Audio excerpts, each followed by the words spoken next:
Chapter 22. That Troublesome Timeline. Purdy's examination may have been an exercise in futility, but it provided a second and more exhaustive opportunity to consider the evidence against Wheeler. Although it was heralded by the press as a model of efficiency and exacting inquiry, Dr. Lovett's inquest lacked the structure of a court proceeding. With no defense counsel on hand, the coroner's hearing had none of the parry and thrust inherent in the adversarial exchange of opposing parties. Purdy's exam, if nothing else, had opened the witnesses to cross-examination and challenge. Even so, cursory an inspection had revealed the weak foundations of the case. The crux and the crucible of Nick Power's theory, and the prosecution's case, was the timeline of the crime. Despite the detectives' concerted efforts, the window of opportunity for Wheeler to kill Annie was remarkably small and shrinking by the minute. The eyewitnesses, so crucial in establishing Wheeler's whereabouts, proved to be a double-edged sword. As each witness stepped forward to mark another milestone on the timeline, Wheeler's supposed chance to strike deliquesced until mere seconds remained. Ever mindful of the problem, Power and the prosecutor fell back on that most trusted of legal devices, misdirection.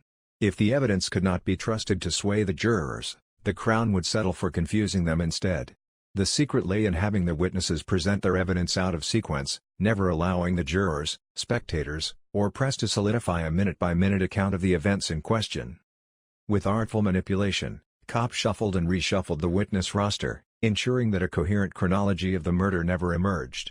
It is only through the deliberate compiling, parsing, and rearranging of the witness statements given during the coroner's inquest and Purdy's examination that a clear timeline develops. Monday, January 27, 1896. 8:30 a.m. Witness, Isaac Kempton. Annie's father Isaac and brother Ernest leave the family home for work in a distant lumberyard. Annie remains at home alone, occupied by household chores. 1 p.m. to 6 p.m. Witness, Peter Wheeler. Wheeler spends the afternoon in the woods near his boarding house, checking his rabbit snares and hunting for small game. 3:30 p.m. Witness, Grace Morini. Annie runs into her school chum Grace on the road. The girls share a brief conversation, during which there is no mention of Grace coming to stay with Annie that night. The girls exchange their goodbyes minutes later.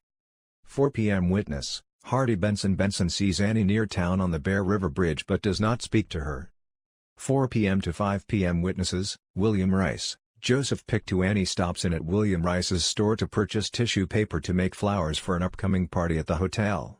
Pick later sees Annie as she makes her way through town, returning home via the Bear River Bridge. 5 p.m. Witness, Peter Wheeler. Wheeler meets Annie by chance near the gate to her house and they have a brief conversation. Annie asks Peter to tell Tilly Como there is no need for her to visit that night, as Grace Morini will be keeping her company. Peter agrees to pass on the message. Annie invites Peter in for a quick supper of beans but Peter declines the offer and the pair part company. 5 p.m. to 6 p.m. Witness, Sadie Morini. Sadie, Grace's younger sister, recalls seeing Peter Wheeler in the fields near the Kempton house, working on his animal traps. 5:17 p.m. Source, Environment Canada Climate Data Archive. Sunset.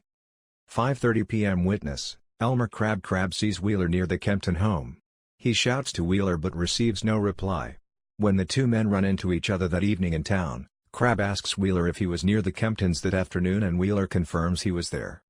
6 p.m. Witness, Walter Como. As night falls, young Walter is chopping wood just off the road that runs between the Como and Kempton houses. Walter sees Wheeler about 140 yards from the Kemptons' gate. The two meet and Peter helps Walter carry the wood home. 7 p.m. Witnesses, Peter Wheeler, Walter Como. Wheeler sees Annie going up past Tilly's about 7 o'clock, as he walks home with Walter. 7:05 p.m. Witness, Peter Wheeler. In search of his evening's entertainment, Wheeler begins walking into town. 7:30 p.m. Witnesses, Hardy Benson, Peter Wheeler. Benson runs into Wheeler on the road. After a few minutes, the pair walk towards Tilly Como's house but do not go in, proceeding on to the Kempton house. Benson marks the time of their departure, as the Salvation drum was beating, and estimates it took about half an hour to walk the distance. 8 p.m. Witness, Hardy Benson, revised testimony, recanting prior testimony. As Wheeler and Benson arrive at the Kemptons' gate, Benson waits by the road while Peter goes into the house via the kitchen door. Benson can see no light on in the house at that time. Minutes later, Peter comes out and wraps his arm around Benson's shoulders. There is no blood on Wheeler and he is not behaving strangely. As the two men walk away, Benson sees a light appear in the Kemptons' front window. He sees no shadows moving, just a steady light.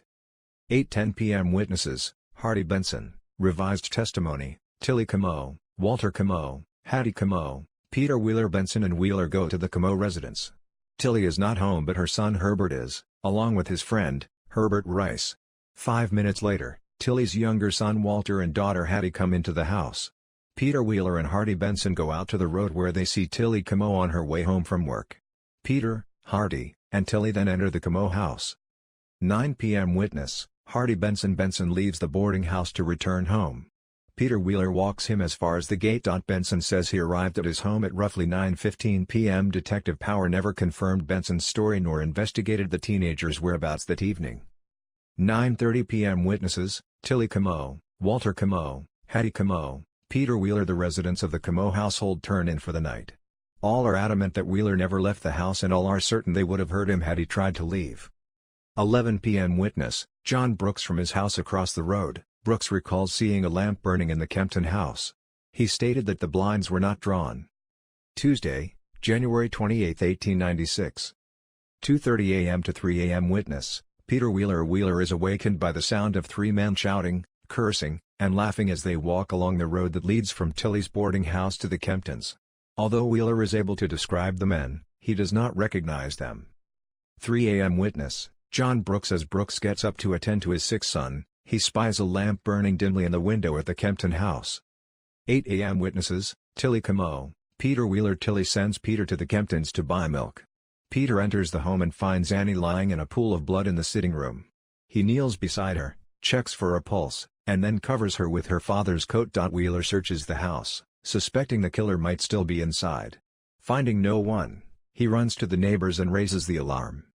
Detective Nick Power staked his reputation on his theory that Wheeler struck Annie with the firewood between 5 o'clock and 6 p.m. on January 27. 2 children, Sadie Morini and Walter Camo, and 1 adult, Elmer Crabb, reported seeing Wheeler on the road leading to the Kempton home around that time. Power also believed that Wheeler manipulated Benson into accompanying him to the Kemptons that evening, in an effort to set up Benson to discover the body. When Hardy Benson refused to enter the home, Wheeler went in alone.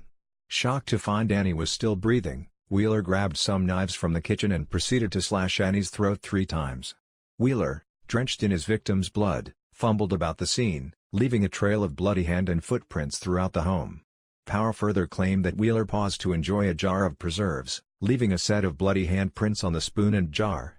Wheeler, having accomplished his sanguinary mayhem in mere minutes, then left the home and rejoined Benson, somehow miraculously devoid of Annie's blood and any evidence of mental derangement. However implausible, Power's theory of the crime found a foothold with the prosecution and the media, gaining traction through sheer repetition. Although the witnesses would tell their stories no fewer than 4 times in the course of the investigation, their statements were never presented publicly in chronological order. Instead, their accounts were always isolated and disjointed, disrupting any sense of temporal flow. Consequently, the holes in the timeline, as well as the direct contradictions, were never immediately obvious. Thanks to this conscious misdirection, the problems with that troublesome timeline were not overt but they were present all the same. The very people Power heralded as unimpeachable were the selfsame witnesses whose testimony proves Wheeler could not have been the killer. Although Power relied heavily on the statement of Walter Camo to put Wheeler near the Kempton home at 6 p.m., the same boy later testified that he, along with Wheeler, saw Annie pass by the Camo house around 7 p.m., an impossibility if Annie were bludgeoned at 6 o'clock. Furthermore, Power's star witness, the ever-changeable Hardy Benson, also provided strong evidence Annie was alive and well at 8 p.m., when he saw her light a lamp inside her home as he and Wheeler walked away. There can be little doubt that Power was well aware of the inconsistencies of his timeline. Mapping out the witness statements was a cumbersome task, particularly given the illogical, almost haphazard way the evidence was presented, but that was entirely the point. The detective, as well as the prosecution, harped endlessly on the 5 p.m. to 6 p.m. window of opportunity, highlighting those witnesses who placed Wheeler near the Kempton home during that time span. The spotlight shone far less brightly on those statements that indicated Annie was still alive long past that point.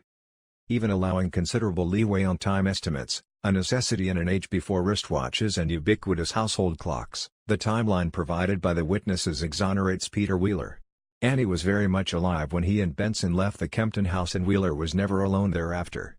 Further, Annie's state of dress and the condition of her bed indicate that she survived much later than the 5 p.m. to 6 p.m. time of death that Power championed. The doctor's autopsy results confirmed the later time frame conclusively. It was only through the careful editing of witness statements and the adroit stage managing of their testimony that the press, the public, and jury were unable to make neither head nor tails out of the great detective's meandering timeline.